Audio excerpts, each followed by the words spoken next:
ایک کونے میں، حرم شریف کے کونے میں بیٹھ کے رسول پاک رو رہے ہیں. جناب صدیق اکبر نے کہا حضور کیا ہوا؟ فرمایا ابو بکر سوچ رہا ہوں خدا اگر مجھے پیسے دے تو میں بلال کو خرید لوں، اگر وہ پیسے دے تو خرید لوں، سوچ رہا ہوں. جناب ابو بکر صدیق گھر گئے، گھر جا کے حضرت عباس کو بھیجا، کہا امیہ میرا مخالف ہے، مجھ سے وہ بات نہیں کرے گا، آپ جائیے، آپ جا کے کہیے بلال کو بیچ ڈالے. حضرت عباس نے جا کے کہا بلال کو بیچ دو. کہنے لگا میری قیمت بہت زیادہ ہے، 50 دینار کا میں نے خریدا ہے اور میں منافع لے کے بیچوں گا. حضرت عباس نے آ کے جناب صدیق اکبر کو بتایا تو ابو بکر صدیق فرمانے لگے چل مجھے ساتھ ہی لے جا، دیکھ لیتے. پہنچے، جب ابو بکر صدیق کو آتے دیکھا نا تو چڑ گیا. کہنے لگا ابو بکر اگر تو بلال کو خریدنا چاہے تو وہ جو تیرے پاس رومی غلام ہے وہ مجھے دینا پڑے گا، 2 لونڈیاں اس کے ساتھ دینی پڑیں گی، اور یہ 50 دینار کا ہے، میں تجھ سے 2000 دینار لوں گا. 50 دینار کا ہے، 2000 دینار لوں گا. حضرت صدیق اکبر رضی اللہ تعالیٰ عنہ نے فرمایا مجھے منظور ہے، مجھے منظور ہے، منظور ہے مجھے.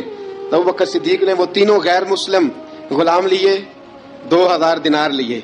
حضرت عباس نے بھی کلمہ نہیں پڑھا تھا.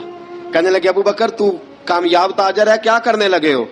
حضرت ابو بکر صدیق کہنے لگے آپ نے بھی کلمہ نہیں پڑھا، آپ کو اس سودے کا پتہ نہیں، آپ ابھی اس لذت آشنائی سے واقف نہیں، آپ نے بھی یہ ذائقہ چکھا نہیں، آپ ابھی اس راہ سے گزرے نہیں، آپ کو پتہ نہیں یہ بھی ایک ذائقہ ہے، یہ بھی ایک سودا ہے، یہ بھی ایک لذت ہے، یہ بھی ایک گہرائی ہے، یہ بھی ایک مزہ ہے، اس کا بھی آپ کو علم نہیں، آپ نے کلمہ نہیں نہ پڑھا. محبت کو سمجھنا ہے تو نہ سے خود محبت کر، کنارے سے کبھی اندازہ طوفان نہیں ہوتا. فرمایا ابھی تو راہ گزر میں ہے، کہتے مقام سے گزر، ابھی ذرا آگے چلیں گے نا، جب آپ کلمہ پڑھیں گے تو آپ کو پتہ چلے گا. حضرت سیدنا بلال حبشی کو لینے کے لیے صدیق اکبر پہنچے، 2000 دینار، 3 غلام پڑھے لکھے سیانے سمجھدار. جب دیے نا تو امیہ کھلکھلا کے ہنسا، کہنے لگا ابو بکر بڑے گھاٹے کا سودا کیا تو نے، ابو بکر تو نے بڑے گھاٹے کا سودا کیا ہے. یہ پڑھا لکھا مجھے دے کے جا رہا ہے اور یہ ان پڑھ تو لے کے جا رہا ہے، یہ خوبصورت رومی غلام دے کے جا رہا ہے اور یہ حبشی کالے رنگ کا تو لے کے جا رہا ہے، اور 50 دینار کا غلام 2000 دینار میں تو لے کے جا رہا ہے. اتنے گھاٹے کا سودا، اتنی بڑی نادانی. حضرت جناب سیدنا صدیق اکبر رضی اللہ تعالیٰ کہنے لگے امیہ تو کافر ہے، لیکن تو نے ابھی بھی پیسے تھوڑے مانگے ہیں، تو نے بلال کا رنگ دیکھا ہے، میں نے مصطفیٰ کے عشق کا رنگ دیکھا ہے. فرمایا تو ابھی اس کے رنگ میں الجھا ہوا ہے اور میں جو اس کے باطن کا حسن ہے وہاں تک پہنچ گیا ہوں. حضرت سیدنا بلال حبشی رضی اللہ تعالیٰ عنہ ساتھ کھڑے. ابو بکر صدیق رضی اللہ تعالیٰ عنہ نے ارشاد فرمایا اگر میں یمن کا حکمران ہوتا، یمن کا بادشاہ ہوتا، اور تو مجھے کہتا کہ بلال میں تب دوں گا جب تو مجھے یمن کی حکمرانی دے گا، فرمایا میں تجھے یمن کی حکمرانی بھی دے دیتا لیکن بلال کو ضرور خرید کے لے جاتا. حضرت بلال حبشی